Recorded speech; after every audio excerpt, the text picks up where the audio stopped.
This course is an introduction to LGBT health disparities. My name is Dr. Ryan Combs, and I am an assistant professor at the University of Louisville, School of Public Health and Information Sciences, in the Department of Health Promotion and Behavioral Sciences. I conduct community-based participatory research with LGBT people and have expertise in transgender health policy. This course introduces lesbian, gay, bisexual, and transgender health disparities and explores how the social determinants of health affect gender and sexual minorities. By the end of this course, participants will be able to define key terms, identify key health disparities faced by LGBT people, describe how social determinants of health affect LGBT people's health, and discuss several resources available to health professionals. This training will cover the language you need to know to work in this community, details about health disparities, including risk behavior disparities, mental and behavioral health disparities, and physical health disparities. The causes of health disparities, including factors such as the social determinants of health, stigma and discrimination, and bias in healthcare, and will end by giving you several resources to continue your learning. This training is not intended to address the complexities of healthcare policy and law relating to LGBT health, nor will it go into depth about specific health conditions. Also, the information contained in this training is specific to the United States. The social and health contexts for LGBT people vary widely from country to country. So I'd like to begin by defining some important terms commonly used when discussing LGBT people. LGBT people are also known as sexual and gender minorities. Sexual and gender minorities is an inclusive term often used in health research, especially by the National Institutes of Health. In this training, LGBT people and sexual and gender minorities will be used interchangeably. The first set of terms describe sexual orientation. Sexual orientation is one's pattern of emotional, romantic, and sexual attraction. In other words, the gender that the person wants to have relationships with and is attracted to. A lesbian is a woman who is emotionally, romantically, and/or sexually attracted to other women.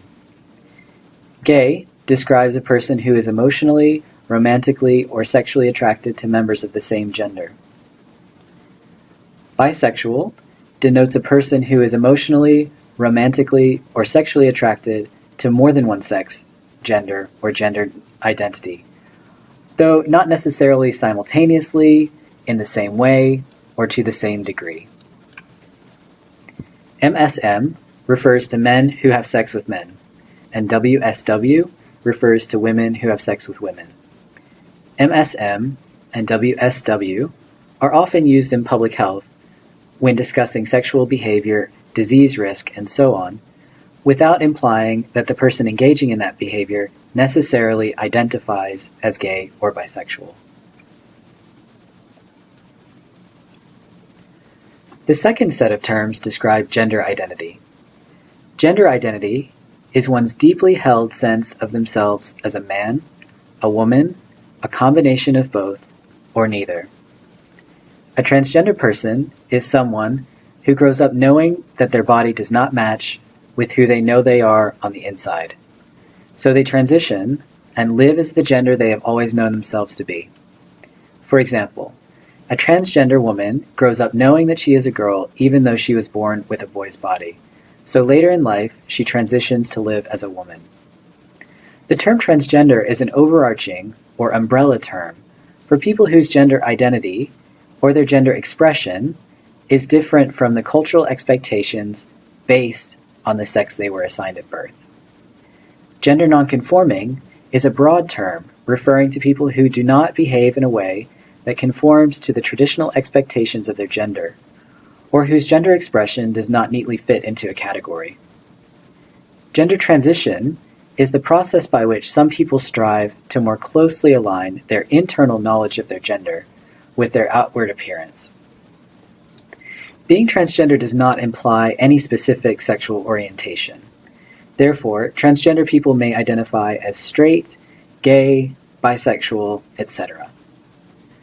Some people socially transition, whereby they might begin dressing, using names and pronouns, or being socially recognized as another gender. Others undergo physical transitions, in which they modify their bodies through medical interventions. Cisgender is a newer term, used to describe a person whose gender identity is the same as the sex they were assigned at birth. For example, a person who was assigned male at birth and identifies as a man is cisgender. Cis just means on the same side of. There are a couple more important terms for you to know. An ally is a person who is not LGBT, but who shows support for LGBT people and promotes equality in a variety of ways. This could include, for example, being a source of support for an LGBT family member or colleague, advocating for affirming policies, and learning more about issues affecting LGBT people, and so on. Coming out is the process in which a person first acknowledges, accepts, and appreciates his or her sexual orientation or gender identity and begins to share that information with others.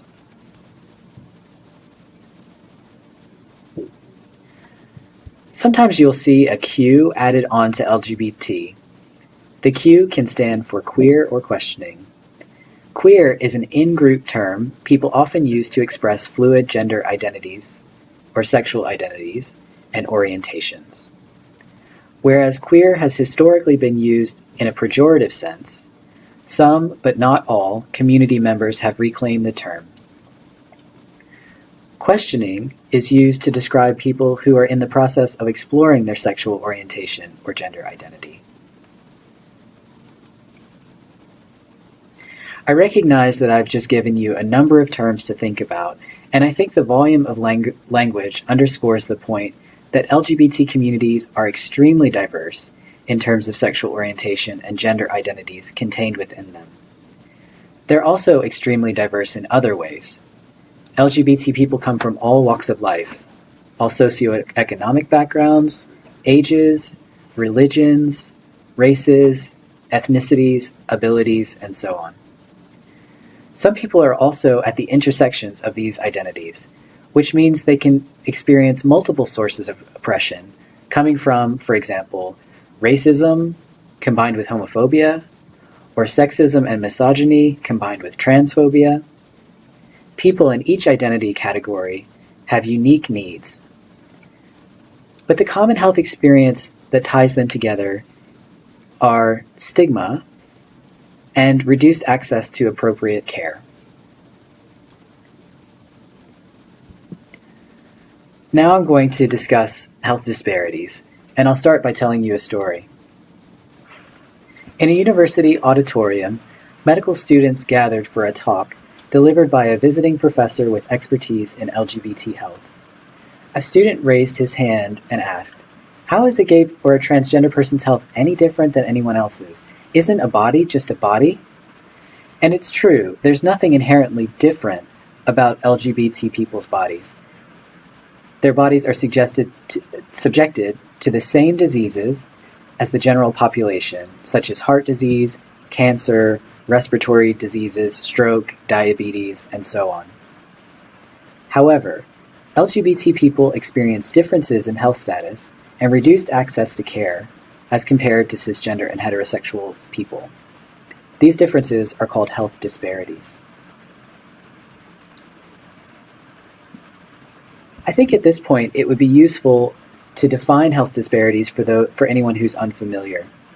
Health disparities are preventable differences in the burden of disease, injury, violence, or opportunities to achieve optimal health that are experienced by socially disadvantaged populations. Some of the populations that experience health disparities include populations based on race, ethnicity, gender, education, income, disability, geographic location, for example, rural or urban, and sexual orientation. And of course, in this presentation, the focus today is on gender as it relates to gender identity and sexual orientation. Although there are no diseases specific to LGBT people, there are numerous reasons why LGBT people are less healthy, namely health disparities between LGBT people and the general population. Healthy People 2020 is a national health promotion and disease prevention initiative of the U.S. Department of Health and Human Services. They describe several health disparities between LGBT and non-LGBT people in areas such as cancer screening, HIV testing, preventable behaviors, experiences of bullying, levels of education, mental health, nutrition, substance use, health insurance, and access to a primary care provider. In other words, having a primary care physician or going to a particular health clinic as opposed to going to, for example, the emergency room.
Risk behavior disparities are differences in behavior that put people at risk for negative health consequences.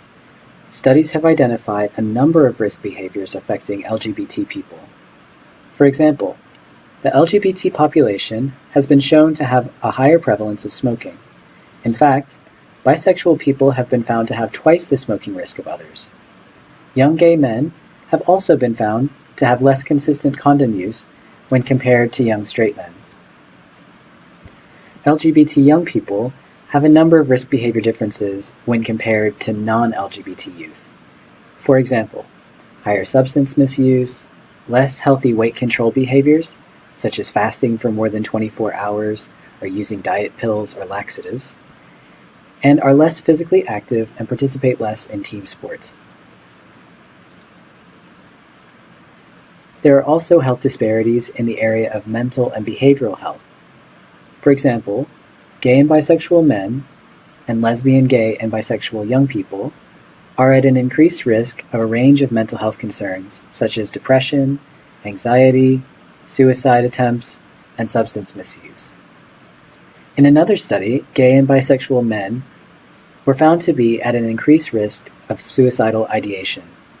Furthermore, lesbian, gay, and bisexual people were at twice the lifetime risk of exposure to traumatic experiences when compared to heterosexual people. Physical health disparities are also in evidence. Lesbian and bisexual women are at twice the risk of obesity, and lesbian, gay, and bisexual adults are at 1.5 times the risk of asthma and twice the risk of cardiovascular disease.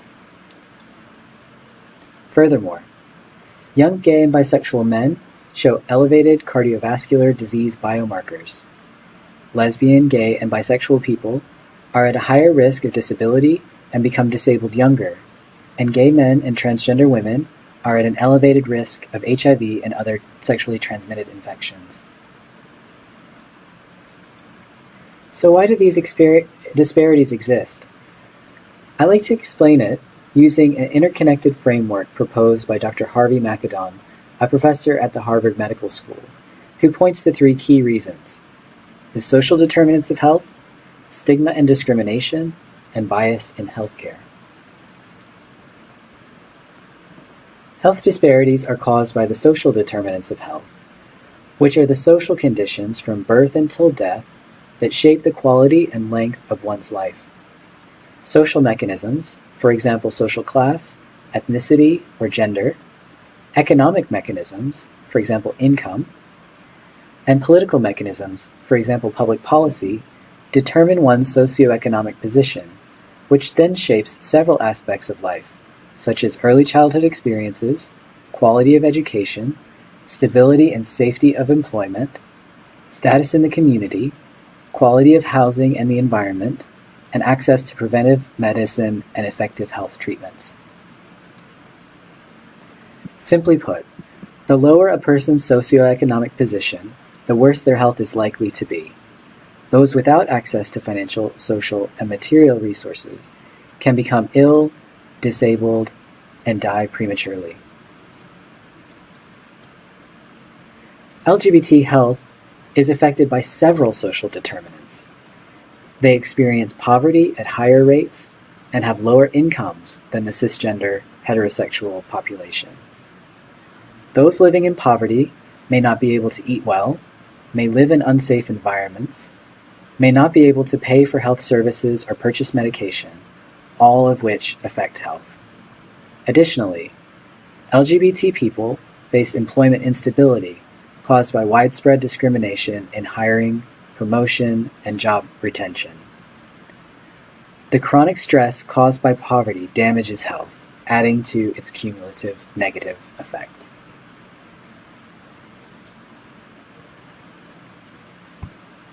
As I mentioned previously, many LGBT people also belong to other social groups that experience discrimination based on their identity categories.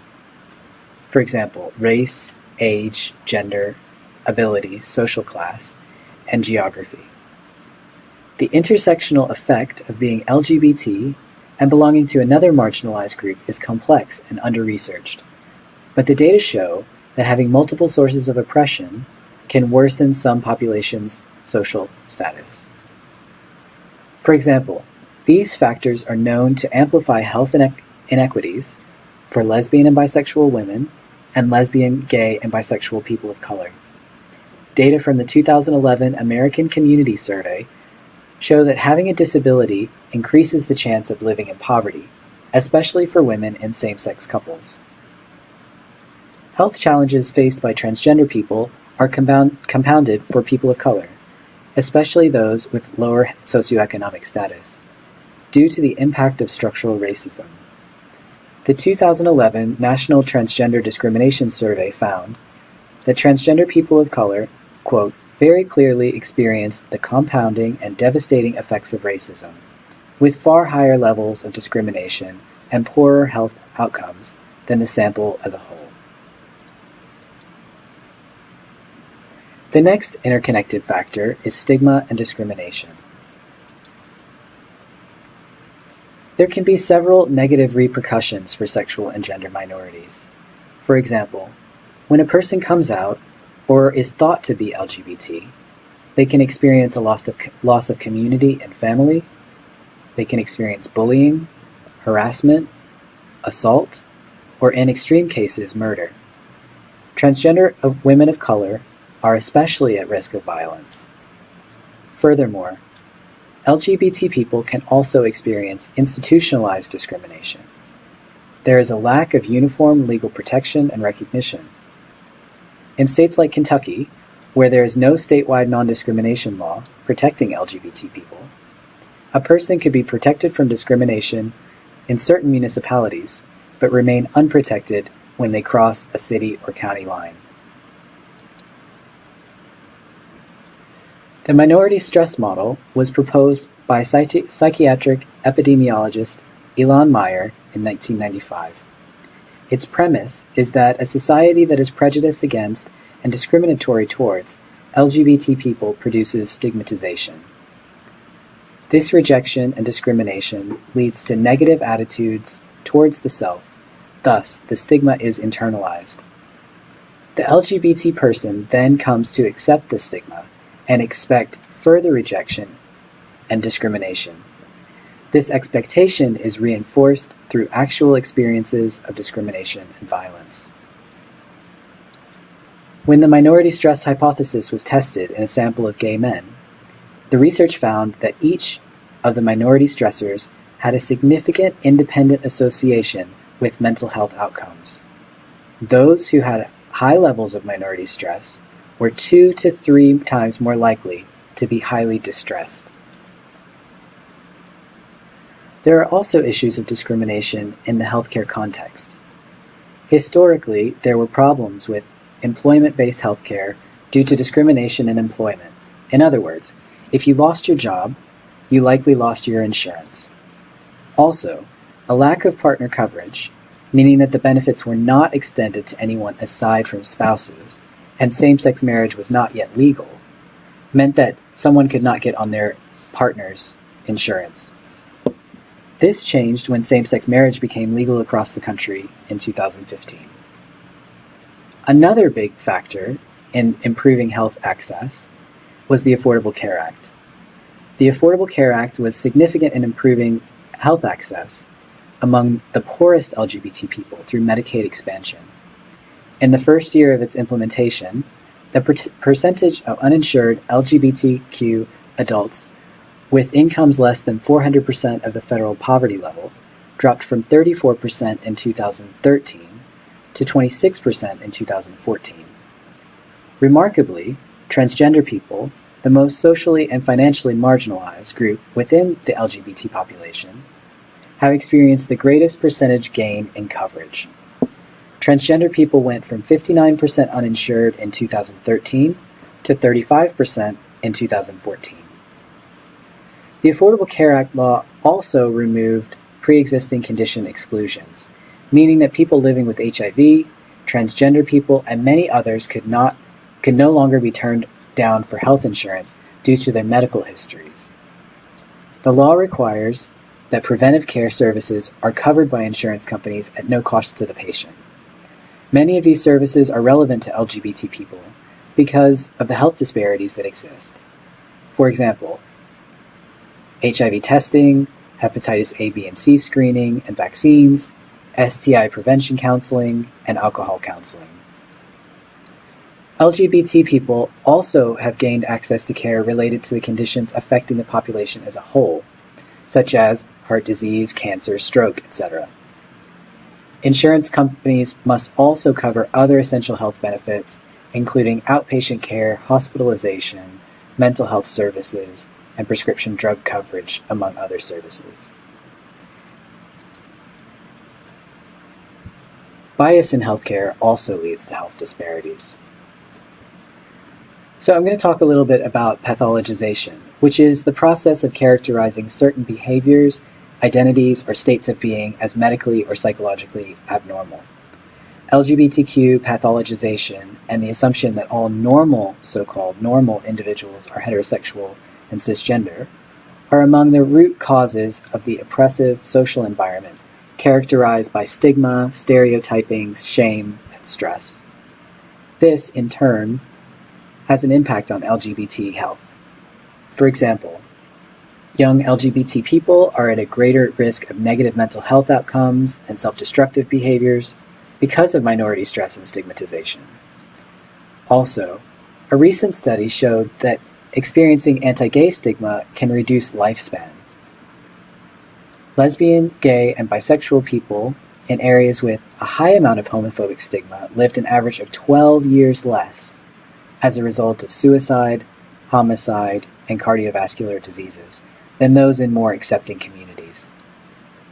Changing attitudes about LGBT identities has brought many to view diverse sexual orientations and gender identities as natural variations of the human experience, similar to left-handedness.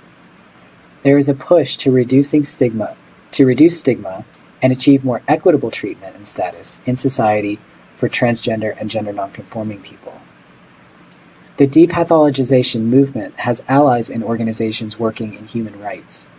For example, on the 2016 International Day Against Homophobia, Transphobia, and Biphobia, the United Nations Office of the High Commissioner for Human Rights published a statement asserting that pathologization is, quote, an obstacle to overcoming negative attitudes, stereotypes, and the multiple barriers for the realization of LGBT people's most fundamental human rights, end quote.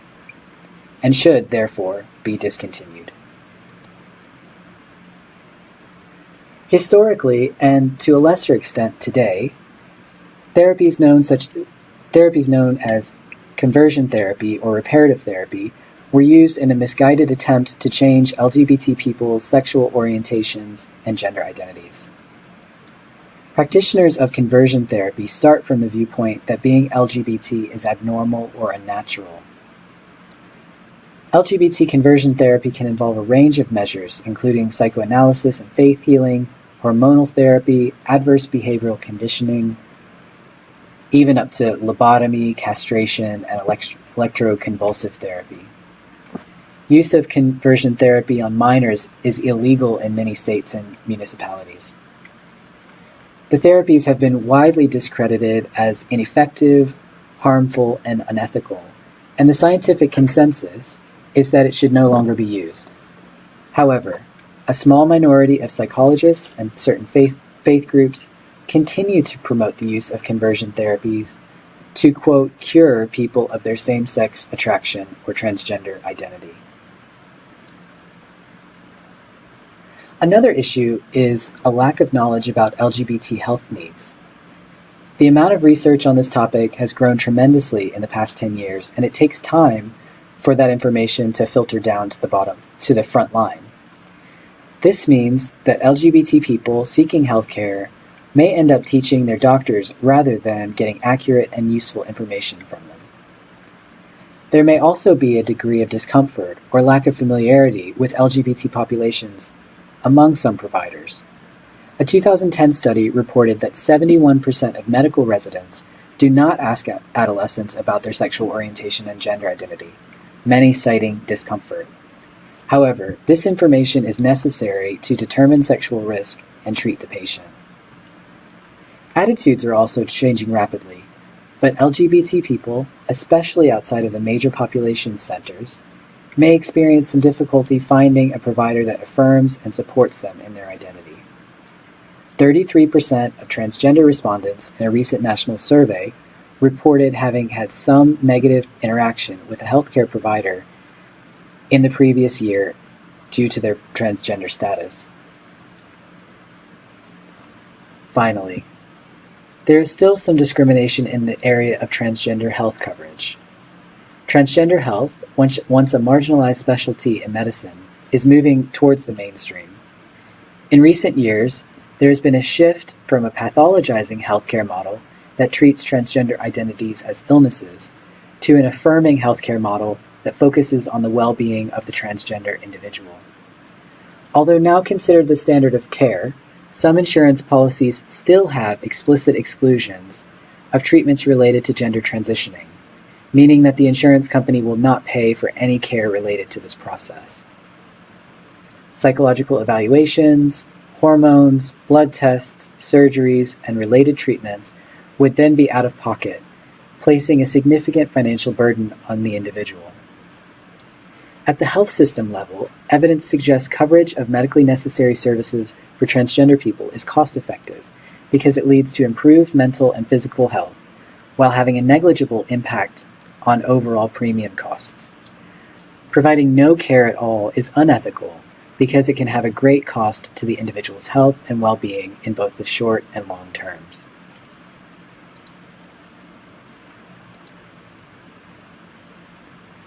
I'd like to highlight Section 1557 of the Affordable Care Act, which is the non-discrimination provision, which applies to health programs or activities that are administered by or receive funds from the federal government. The law prohibits discrimination on the basis of race, color, national origin, sex, age, or disability. And discrimination on the basis of sex includes gender stereotyping, meaning that it includes transgender, gender nonconforming, and non-binary people. It also includes gay, lesbian, and bisexual people less explicitly, but it does include protections where there was stereotyping. This means that it is unlawful to discriminate against people in these circumstances in the vast majority of healthcare environments. As of this recording in August 2017, there is currently a lawsuit brought by some health systems that has enjoined the Health and Human Services Office for Civil Rights from enforcing the provision relating to transgender people, but private lawsuits can and are still being filed. Now I'd like to tell you a little bit about a study that we did in Kentucky called the LGBTQ Health Equity and Access.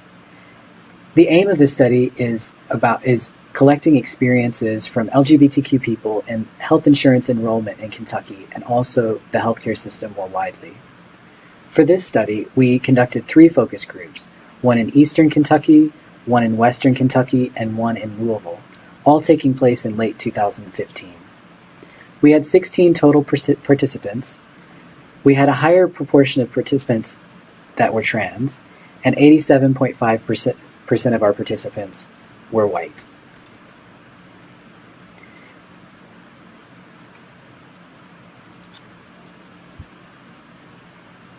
So for this study, what we found is that people are experiencing poor care in doctors' offices and waiting rooms. A couple of examples I'd like to present to you here. First, there was a woman who identified as a lesbian who was forced to have a pregnancy test when she came in for ankle treatment. There was another lesbian woman who, when she brought her girlfriend to her appointment, was treated negatively by her long-standing doctor. There was also a trans person, a trans man, who described a situation of mistreatment by office staff. He said, "I'm not really a paranoid person, but as soon as I left the office, I heard this huge cackle of laughter and I knew, you're not dumb. I know that it was about the staff just trying to hold it in until I left. What's this dude doing at a gyno office?" Another interesting finding for this study was about disclosure and the differences in disclosure patterns between urban participants and rural participants. Urban participants generally wanted to be open about their identities with their providers, and what they wanted most of all was to go to a doctor who was competent in LGBT healthcare. For example, this person said, "It would just be awesome to have someone who specialized in the LGBT community in this area, because there are a lot who are willing to try and a lot are willing to help and are willing to learn, but you want somebody who already knows and specializes in it." This is as opposed to rural participants, who were generally much less likely to disclose, because they felt it had less to do with their care. As this study concerned health insurance access, we had a couple of key findings from this area. The first were universal issues with health insurance access. So these apply not only to LGBT people, but across the board. So concerns about bureaucracy, problems with technology and verification, issues with health insurance literacy, so not understanding the differences between plans or the language around copays or deductibles, and issues around being able to afford care. However, our focus groups also found a couple of unique issues. For example, transgender health exclusions and providers of care being out of network. Also, some transgender focus group participants reported the issue of gender marker mismatches between their bill and their legal gender. In a lot of cases, this meant that if the insurance flagged the mismatch, they would not pay the bill. So as a result of that study, we came up with a few recommendations for our local context. The first thing is that we recommend improved cultural competency and inclusivity of health services for LGBT populations, and this training is part of that initiative. The second is enhanced policies and regulations to support access for LGBT populations. The third is the creation of specific resources for advocacy and meeting the unique needs of LGBT populations. And the fourth is creation of an advertising campaign to educate LGBT individuals about their healthcare options.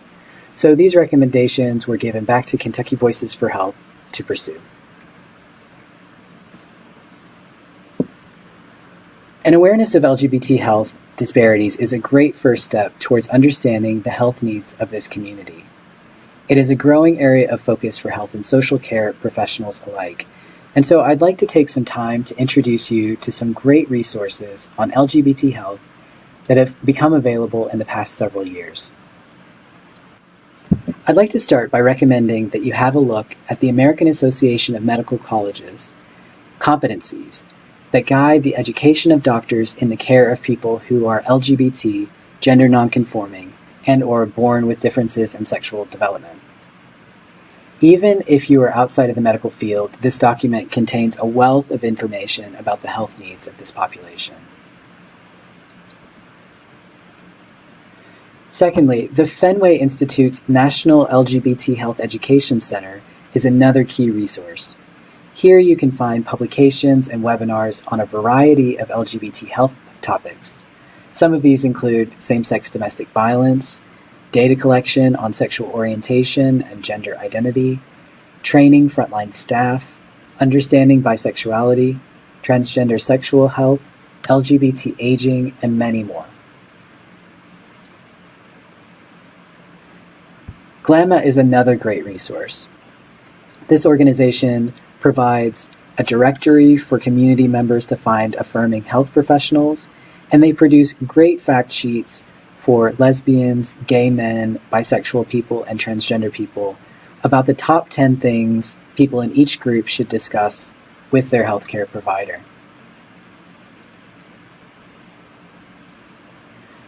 The Center of Excellence for Transgender Health is where you can find the guidelines for the primary and gender-affirming care of transgender and non-binary people. This is now in its second edition. This document aims to provide primary care providers and health systems with information that will enable them to meet the needs of trans and gender nonconforming people. They also produce other resources, such as fact sheets that are available in English and Spanish. SAGE focuses their work on older LGBT people.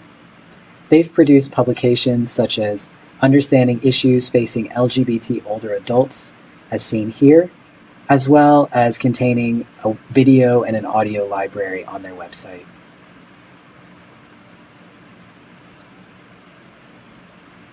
Finally, there are a variety of resources available from federal government agencies and from NGOs, such as the National Academy of Sciences. Here you can see the websites for the Centers for Disease Control, the Health Resources and Services Administration, the National Institutes of Health, and the U.S. Department of Health and Human Services. You can also see a great report from the Institute of Medicine called The Health of Lesbian, Gay, Bisexual, and Transgender People, Building a Foundation for Better Understanding. To summarize, in this training, we have defined key terms relating to sexual and gender minorities. We have identified and discussed important health disparities faced by LGBT people in the areas of risk behavior disparities, mental and behavioral health disparities, and physical health disparities. We have described the reasons for LGBT health disparities, the social determinants of health, stigma and discrimination, and bias in healthcare. And we've discussed several resources available to health professionals. In conclusion, empowering diverse LGBT people from all walks of life at all stages of life requires us to be proactive about health and tackle broader issues in the healthcare system and in society. To meet the needs of the diverse LGBT patient group, health professionals should invest their time in training on both cultural and medical competency, and to avoid the medical pathologization of sexual and gender minorities. To improve health, we must also improve the material and social conditions, the social determinants of health, for LGBT people in society. Reducing stigma, eliminating discrimination, and ensuring inclusion in all areas of public life, including healthcare, are crucial. In so doing, we can achieve a vision of health that enables LGBT people to safely live, work, socialize, and thrive. Thank you.